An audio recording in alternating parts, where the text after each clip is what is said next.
everyone, and welcome to another episode of Talking Public Health, a Shelby County Health Department podcast, where we take you behind the scenes of our work, highlight the people who make it happen, and have real conversations about health, community, and everything in between. I'm your host, Amaya Gray, Marketing Coordinator with the Shelby County Health Department. And I'm Reginald Bernard, Health and Wellness Manager with the Shelby County Health Department. You know, Amaya, June is Men's Health Month. And we're coming to the point where we have Father's Day coming up, and what a better opportunity than to have someone to come in today to talk about men's health. We've seen all over how women are observed, and they have different observances, but today is Men's Day. Today, we have an opportunity to have Dr. Raymond here to speak to us and show us why men should have and live longer and healthier lives. Exactly right. Men die an average 5 years earlier than women in the U.S. Here in Shelby County, women live an average of 8.3 years longer than men. That's a health disparity the health department would like to reduce. Today, we're joined by Dr. Amos Raymond, a specialist in internal medicine at the Memphis VA Medical Center. Now, Dr. Raymond has over 20 years of experience caring for patients and is also a community leader and advocate for health education. We're glad to have this time to speak with you about how men can maximize their health. But please note, the views and opinions expressed by Dr. Raymond on this podcast are solely his and do not reflect the views, policies, or positions of the U.S. Department of Veteran Affairs or any other government agency. Again, thank you so much for joining us, Dr. Raymond. Before we get started, please introduce yourself and tell our listeners about your background in education. Sure. So my name is Amos Raymond. Originally from Brooklyn, New York, and moved down to the South and graduated from Emory University back in '96. I'm dating myself. And came UT Health Science back in '96 for med school. Graduated in 2000, and I always tell folks I graduated on a Friday, got married on a Saturday, and then I was into my throes of ICU rotation, part of my internal residency program, and graduated from UT Health Science in 2003, and ever since then I've been part of the VA system. I had been part of emergency department systems as well, working throughout the city, and spent another 17 years alongside the VA working at mental health facilities as hospitalist, and I got to see a whole breadth of medical illnesses, emergency issues, and appreciated the opportunity to give the voice to the voiceless and participated in community health fairs and education panels throughout the years. All right. So thank you, Dr. Raymond, for being here with us today. So let's get started. So first question, what are the biggest health issues affecting men today? Okay, so, and before I get started, I will also say that this discussion is intended for educational purposes only, and it should not replace the advice of your trusted personal healthcare provider. So the issues that are facing men today, so when we talk about leading causes of death, heart disease comes into play. You know, up to 3.5 million Americans are plagued with heart disease, and that's both men and women. And 1 in 5, about approximately 700,000, are affected by heart disease. And that's usually from, these are silent killers that usually affect us when we talk about high blood pressure. We talk about diabetes, high cholesterol, physical inactivity. There's family history in that as well. There's smoking. These things are all contributors to heart disease. And then the number 2 is cancer. Lung cancer by far affects both men and women. And then when we talk about men in particular, prostate cancer comes into play.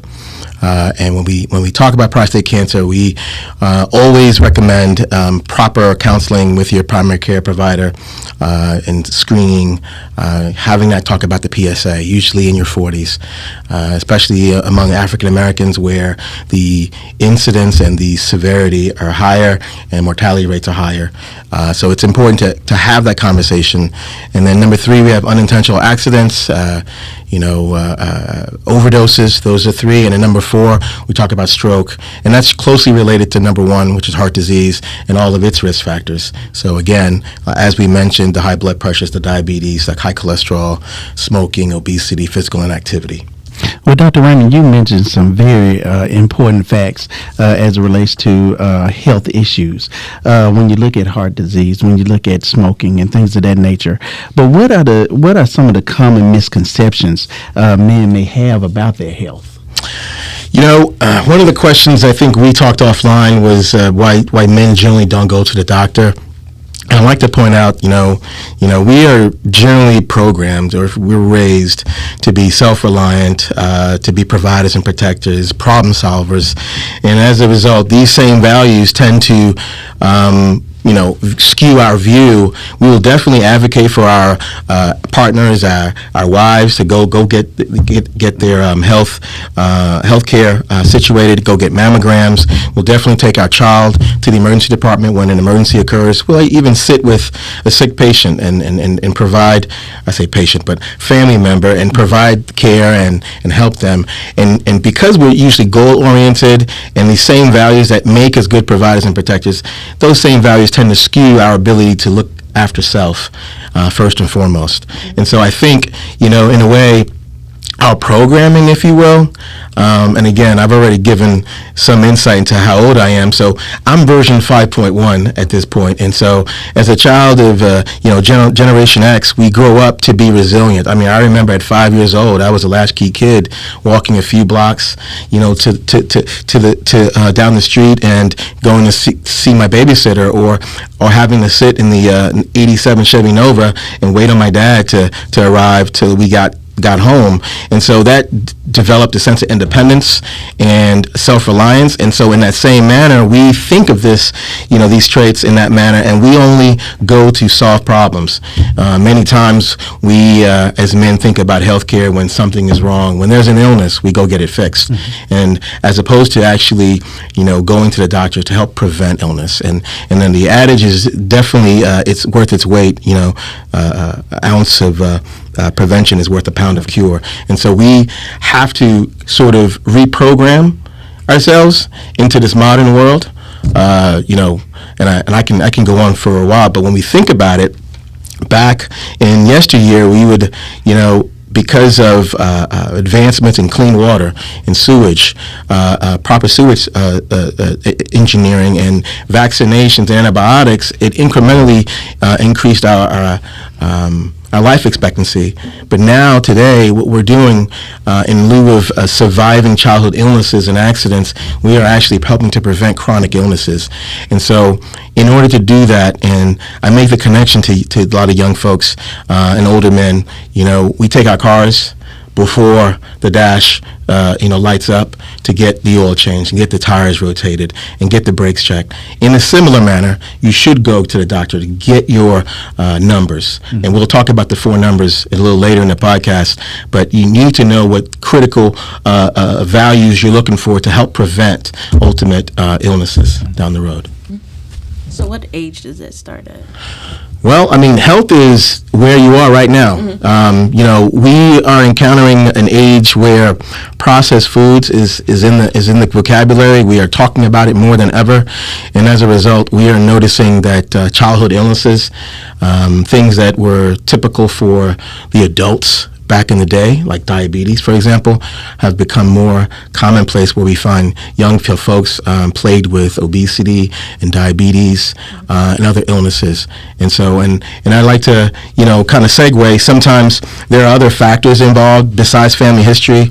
I'm not sure if you're familiar with the ACEs score, Adverse Child Event Score, and that has to do with stressors that young people encounter, especially in certain settings where, whether that's, domestic violence, where there's gun violence, and there's pollution, and these stressors affect a young child. And as they grow up, studies have shown that these young children tend to develop more modern illnesses at a younger age, whether it's diabetes, depression, anxiety, high blood pressure, and so on. Mm-hmm. Well, Dr. Raymond, you talked about, men going and taking their cars to get the tune-ups or whatnot. Why do you feel men will not, or why do you feel that they don't go and get these routine tests? Are we just too busy? Do we have too much going on? So we are busy. We are, again, busy providing and protecting, and we're very goal-oriented. And I'll summarize and say, again, besides being conditioned to go and seek treatment for things that are actually a problem front and center, we also tend to have general distrust sometimes of the institutions that serve us. There may be also a fear of losing autonomy, someone's will, if you will. When you think about healthcare, you're going to see someone in a white coat, and they're telling you exactly what needs to happen, and that can sometimes feel unnerving, that you're losing control. Yeah, when a lot of people, when they see the white coat come out, their blood pressure immediately spikes. So how do you build that rapport? White coat hypertension, yeah. And so what I like to say is, number one, is to understand that you have a voice, right? And then with research and diligence, and maybe collaboration with your cohorts, you trust that voice. Once you trust that voice, that's self-determination. And then when you go to the doctor, you understand that you're going, and maybe some physicians may not agree, but wholeheartedly, you are the CEO of your healthcare. Your doctors are your trusted advisors, and they're supposed to engage you in conversation, a two-way conversation, generally speaking, and understand, number one, what makes your life tick. What are things that are important to you? And that's, part of what we call in medicine shared decision-making. When you are approaching treatment strategies, or, the physician has to understand what is your point of reference. If your issue is being central in your family's lives and being the sole breadwinner, then they need to use that as an entry point to actually have the conversation and say, hey, Mr. Raymond, listen, you are the sole breadwinner of your family. You can't continue to do that if you are no longer here. You can't no longer do that if you are no longer able to work at the same, breath that you are doing now. So it would benefit you if you take this blood pressure medicine. And let me tell you why I take this blood pressure medicine, because down the road, you might be at risk for heart failure. You might be at risk for heart disease, developing heart attack, peripheral vascular disease. And those things can lead down to kidney failure, can lead to stroke. And make it poignant and make it understood that if you can no longer function and provide for your family, then your goal, your whole life's goal is all for naught. So therefore, if a physician can approach that as that entry point and make that relevant to that person, then you can actually have a breakthrough. And that's what I believe. And that conversation should be both ways. Dr. Raymond, a few years ago, there was a commercial on TV where the woman was on the husband's back about going to get physicals and going to get checked out and things like that. How do you feel about having a spouse join a man when he comes to get those texts? And a lot of people say this is a good thing because sometimes women ask the questions that we won't ask. It's a great thing, actually. Sometimes healthcare is a team sport. You can't diet alone. You can't exercise alone. Well, you can, but it's actually better when you do it together.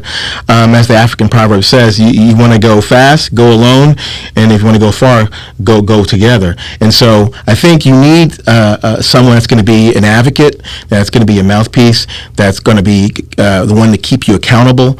And then they may have different insights, different experiences that they can bring to the table and ask questions in different ways. I think we all need that partner that's going to keep us accountable and be your voice piece in difficult times, in moments that don't seem as critical.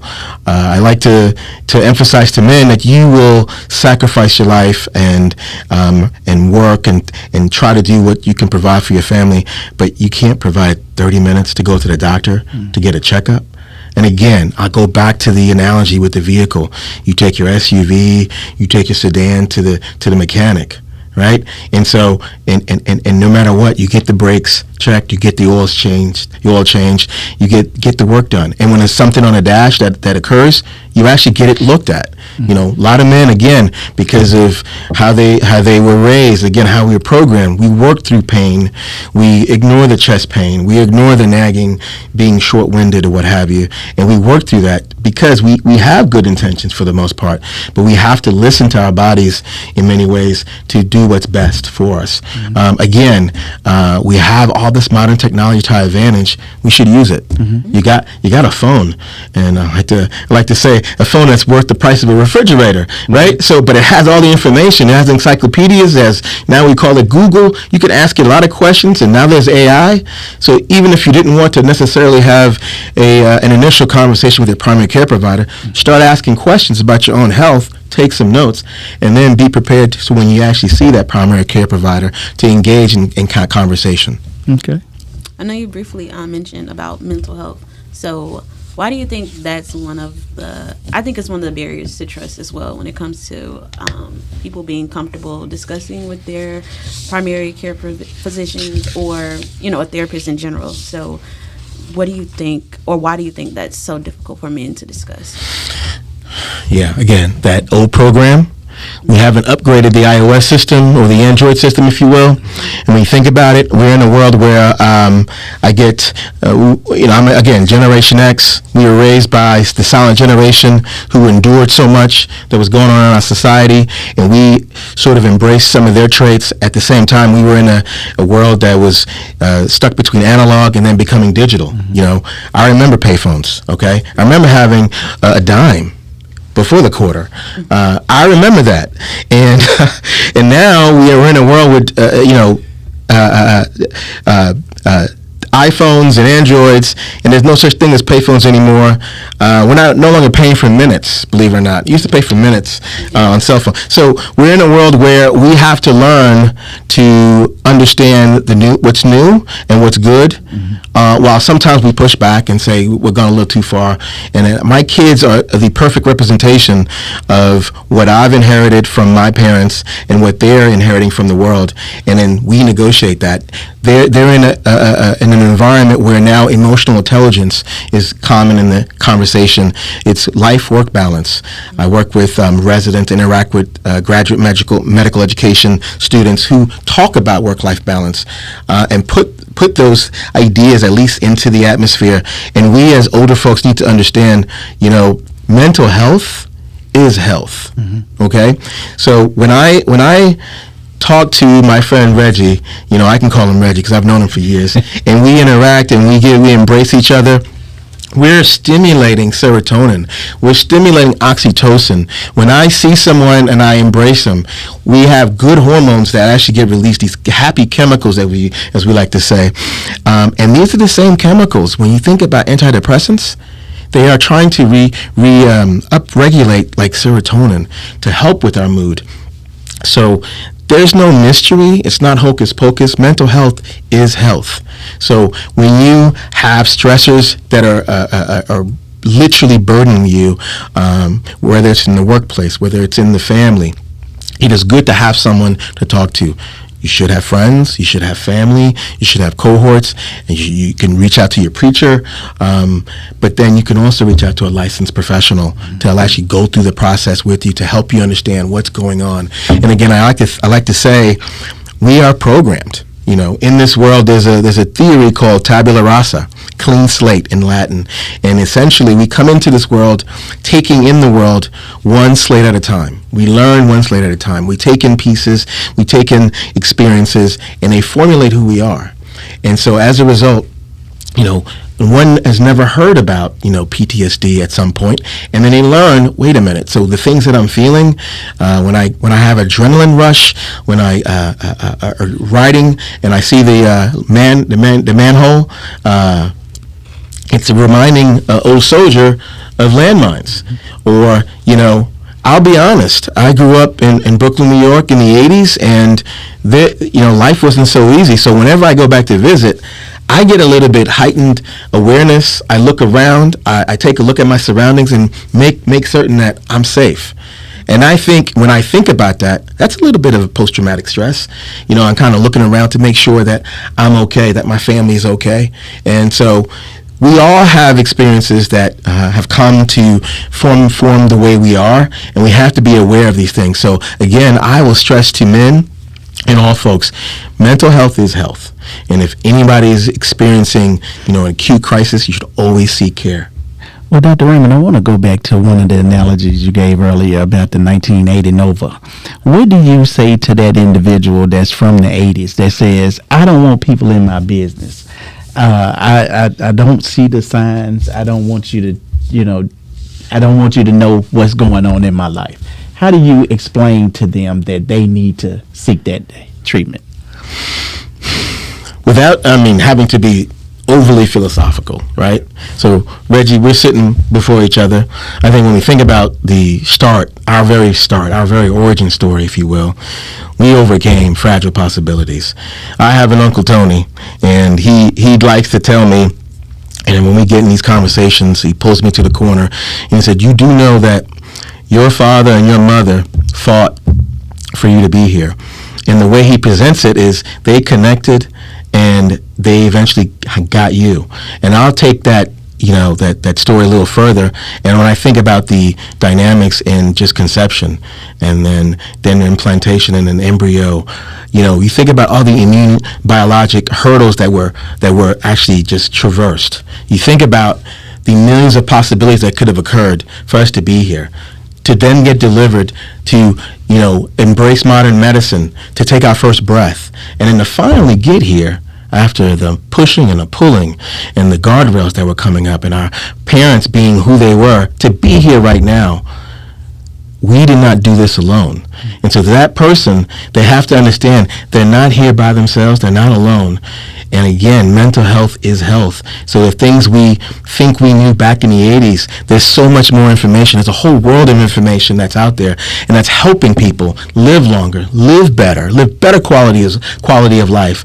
And so I would encourage them to at least consider letting someone help you along the way. If a company needs a board of directors, we're much more important and much more complex than that. Mm-hmm. So why wouldn't we need a board of advisors? Why wouldn't we need family that actually have your best interests at heart to help guide you along the way and then bring you in front of professionals that may provide tried and true, medicine therapeutics to help you get past whatever burden that you're dealing with. Okay.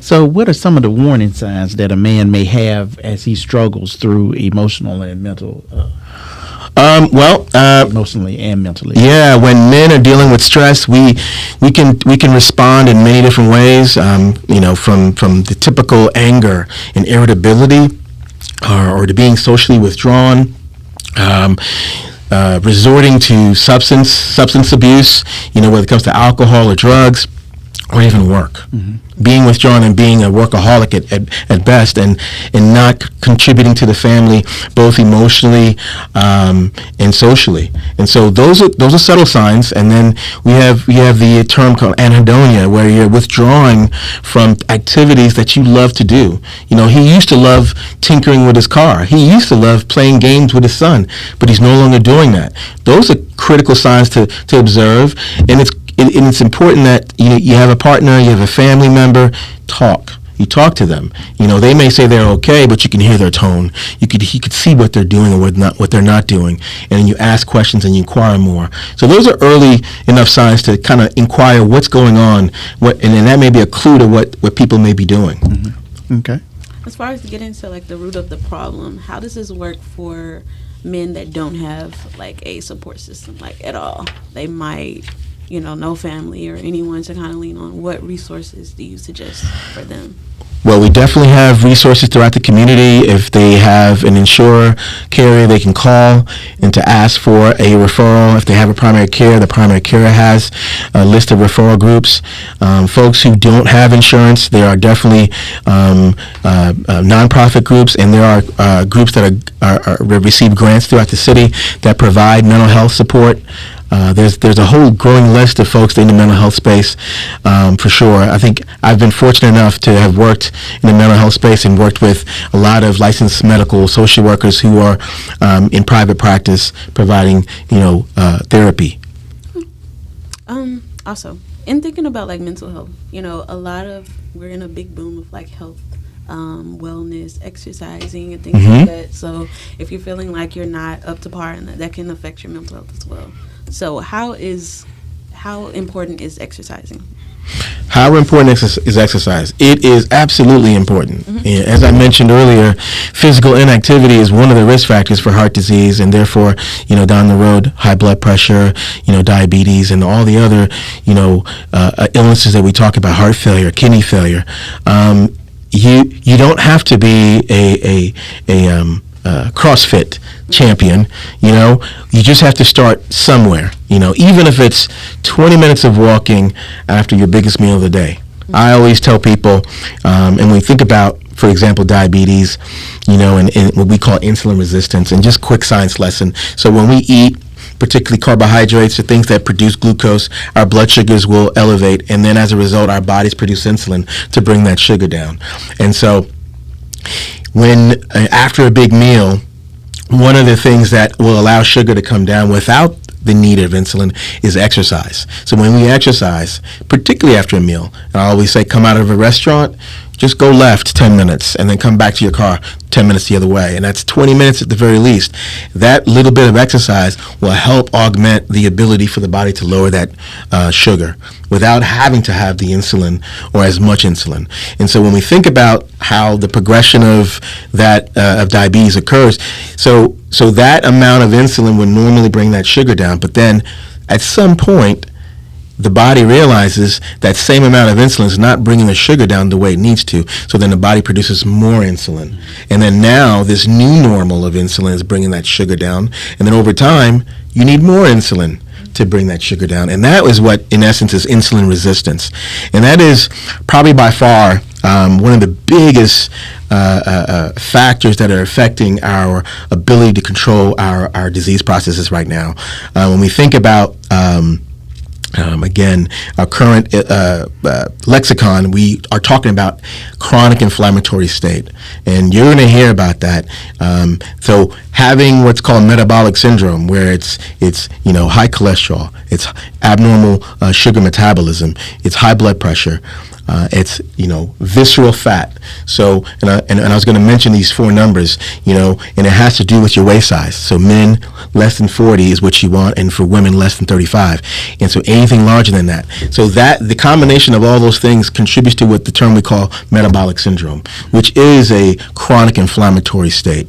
And again, a lot of the processed foods all over, the grocery stores and in our society contribute to the inflammatory state that we tend to deal with.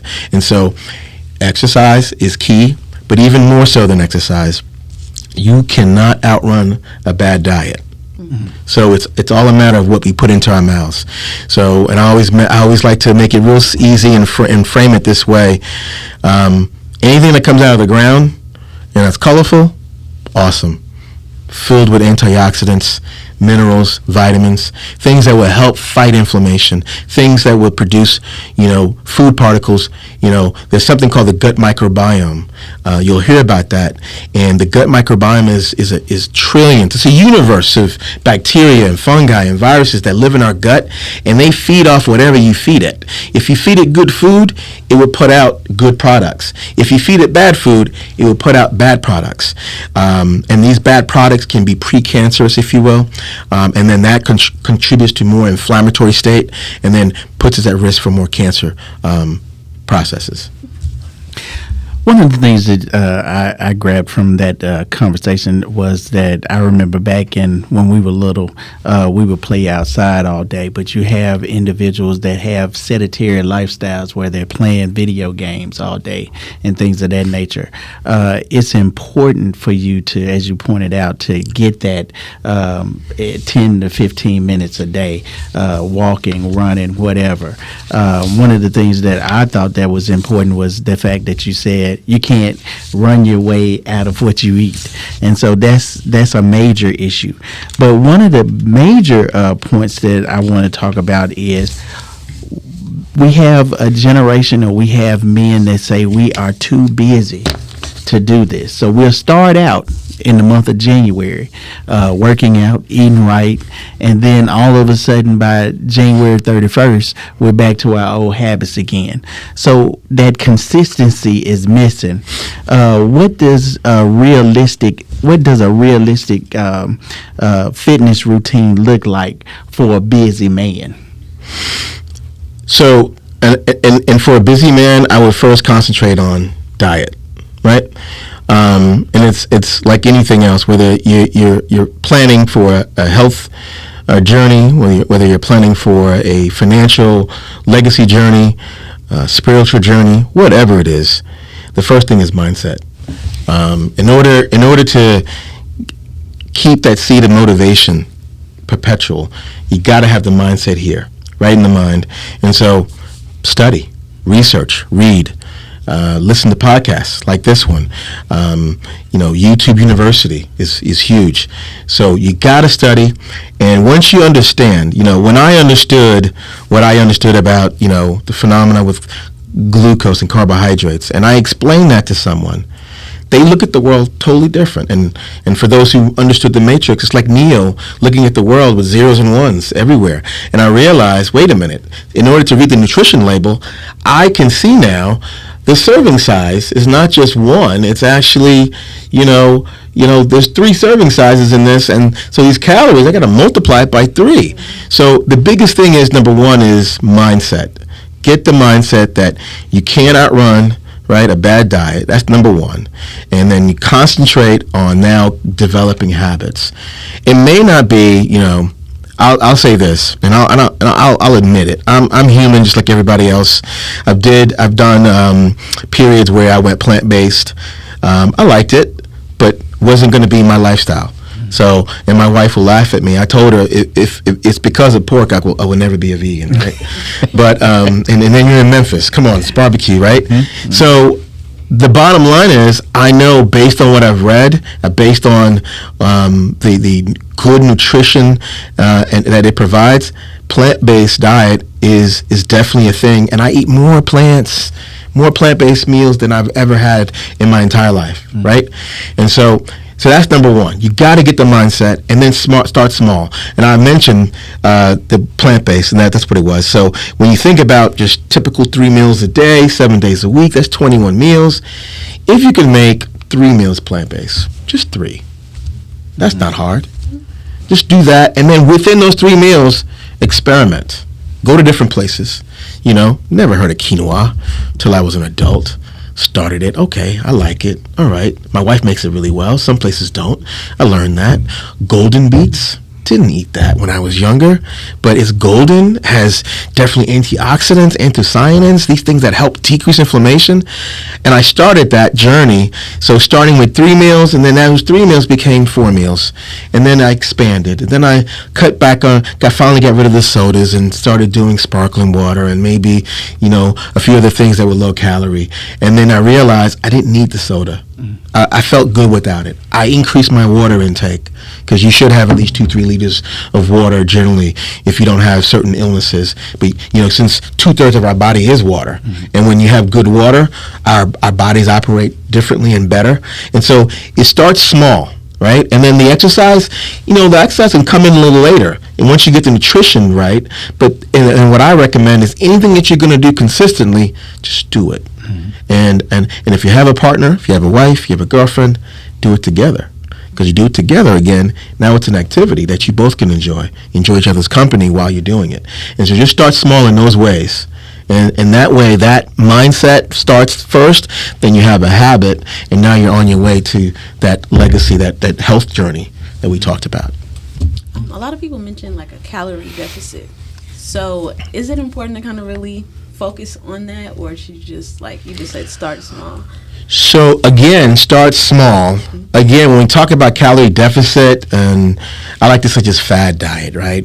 And a lot of fad diets will promote calorie deficits, which, don't get me wrong, most people that start these fad diets will lose weight. But studies have shown within a couple of years, they've gained it back, and sometimes with a vengeance, right? And it stands to reason why all the craze with this GLP-1 meds that are out there now, all it's really doing is helping. Well, I'm not going to be too reductive about it, but part of its therapeutics is reducing one's satiety, is one hunger, and it increases satiety. So therefore, you're not bringing in as many calories, right? So it does promote calorie deficit. And so when you talk about intermittent fasting, there's calorie deficit involved in that. And so there is benefit to calorie deficit. Again, if you think about insulin being that promoter, that growth hormone that really affects our bodies, it has good function, but then it also has side effects. And so if we're trying to minimize our exposure to insulin, we can definitely see that how calorie deficit or intermittent fasting has a role to play, right? Well, Dr. Raymond, that sounds good. But for the individual that is stressed, stressed at work, and they stress when they get home, and they see that big bowl of ice cream, and they want to eat it at 12 o'clock at night, what do you say to that individual that's trying to eat that? I will say, go ahead and eat that ice cream. Tomorrow's another day. And we need to first think about how do we relieve that stress? What exactly is stressing us at work? People that are most conducive at work are people who have friends at work, who actually have people you can rely upon. You spend 8 hours to 12 hours at work. You should enjoy where you work. That irritability, that stress itself promotes cortisol release. That cortisol is promoting inflammation. So, at some point, we have to be real. And if that workplace is causing that much stress, that's going to affect your sleep pattern, ultimate mood, and ultimate health in general, we may have to find another job. But we don't want to make rash decisions. Again, consult with your primary care physician when you make that, and then consult with your better half too, because you got to make a living. But at the same time, we have to go to the root of the problem in lieu of skipping that bowl of ice cream. Because I'll tell you, that's another thing. Besides pork, I'm a sucker for ice cream. So. So, are there any major fitness changes that you think men should make after age 40, as far as the stringiness of it? Well, I will say, especially after age 40, people think that it's all about cardio, both men and women. No, it's actually, you need to start lifting weights, because after probably the age of 30, 35, you lose about 1 to 3% of muscle mass every year. So if you're not lifting weights, you're actually not promoting muscle strength and muscle building. You're not promoting bone health, good bone health. And if you have good muscle mass and good muscle health, then it also promotes good insulin sensitivity. And again, keep going back to that insulin sensitivity, insulin resistance.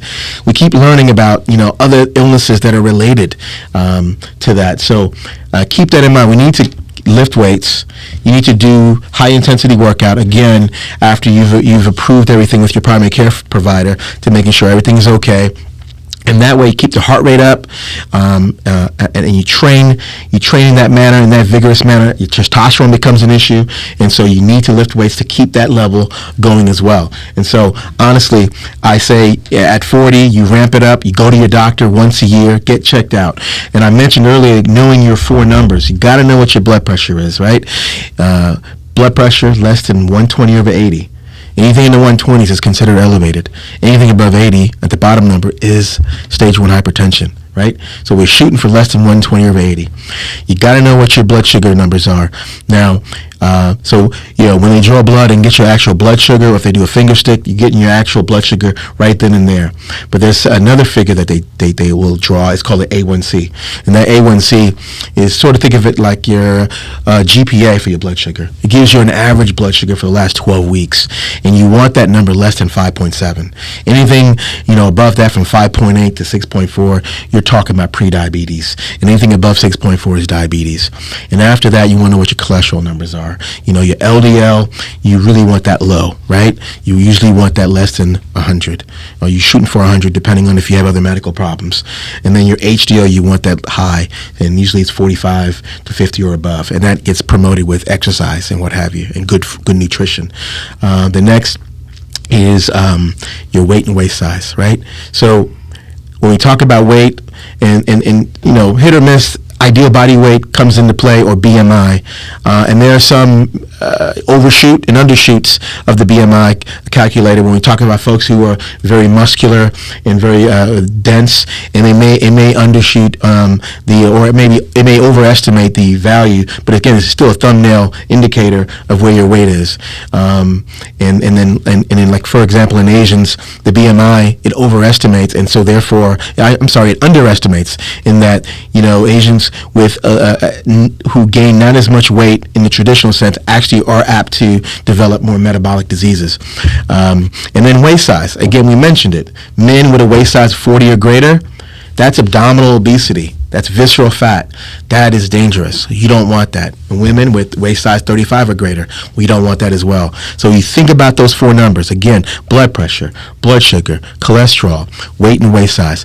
Those are the numbers you need to know, right? And that'll give you a good indication of your metabolic status. Again, inflammatory condition. And then you know where to go, right? All right, so now we're at the stage of our rapid fire round, and in this round we'll just ask you a question, and the first thing that comes to mind, you just say it. Okay. So name one healthy habit every man should start today. One habit, start reading. Start educating oneself. Again, I go back to that mindset. Start educating yourself on nutrition.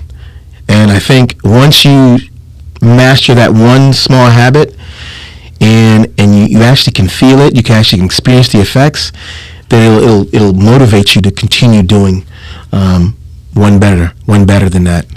Okay. So what's the most underrated aspect of men's wellness? The most underrated aspect of men's wellness. I mean, again, it goes back to the ability to change is huge. Again, I came from an era where you didn't talk about your feelings. You weren't supposed to cry. Crying was not. That's not how you showed true emotion. True emotion was you go to work and you get your job done, or you that kind of thing. And so it's actually, again, okay to express yourself. It actually is healthy to express yourself, believe it or not. And again, I go back to what I said. It's pretty simple. Hopefully I don't beat it to death, but mental health is health. And so there you go. All right. You already answered this question, but is it diet or exercise more important? Absolutely. Diet. 100%. And that's it. All right. Well, thank you for joining us, Dr. Raymond. And thank you to our listeners for listening to another episode of Talking Public Health. Thank you for having me. Thank you. Awesome. See you next time. Thank you for tuning in to another episode of Talking Public Health. Be sure to join us for more episodes as we continue exploring the people, programs, and stories that shape public health here in Shelby County. Until next time, take care and stay healthy.